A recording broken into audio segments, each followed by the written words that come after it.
I built the Defined Dish all on the philosophy of using ingredients that you're familiar with and you know and you feel good about serving you and your family, which is why I use Made In, and I'm super excited to see their process here today because I know they are just as intentional as I am with how I feed my family. Alex has built an incredible business and an incredible brand around her recipes and the ingredients that go into them. It's really important for her to come up here and see that we take the same approach with making cookware.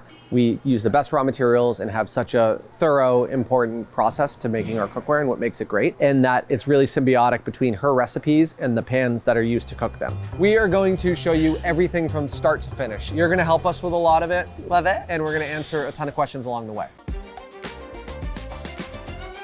So these machines here, a lot of them are actually made in like Brooklyn in like the 1900s. Yeah. They essentially take these blanks here. If you look at this blank, this is where there's actually 5 layers of metal. Yeah. So you have stainless on one end and aluminum in the middle. All of our cookware starts with 5-ply metal that we cut into discs. So the 5-ply is the 5 layers of metal that the cookware is made out of. We use a combination of stainless steel and aluminum because we believe that is the best combination of metals to make a high-performing pan at a great value. One thing that's really cool about clad cookware is you'll notice that blank is even thickness all the way throughout. So when you punch it, the thickness on the bottom of the pan is the same as the thickness all the way at the top.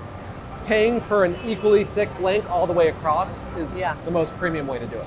All of the shapes are custom to us. We design them with the feedback of our chef partners and cooks like you as well. And we will figure out exactly what the best shapes are to make. And we'll then have to take them to a tooling process, which allows us to make these custom shapes and angles and sizes so we can continue to make thousands and thousands of pans a day. I kind of expected one pan to come out and it go down a line and then it like be done within a span of a couple minutes, and that is absolutely not the case. I'm only halfway through this process and it's already like 5 steps deep.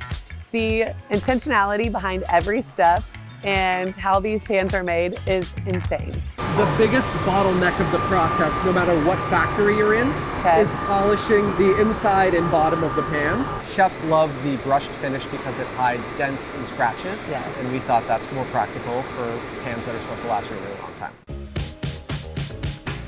We run through the whole process, punching, trimming, polishing.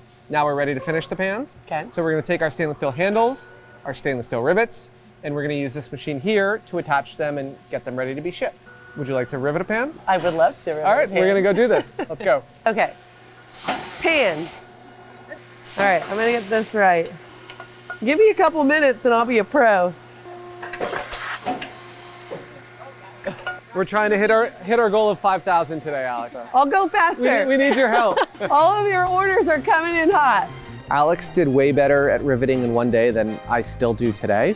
I think she impressed the whole team here, and there are 6 or 7 Defined Dish made pans that are going out to customers. So maybe you have a Defined Dish made piece of clad cookware from our factory here. What was my favorite part? Oh, well, my favorite part was I got to rivet a pan and I got to box one up. I've already been the biggest fan of Made In, and getting to come here today and see it hands-on and see how much time and effort goes into making every one of their products just makes me more passionate about this brand. I have a whole new love and appreciation for every single one of my pots and pans at home.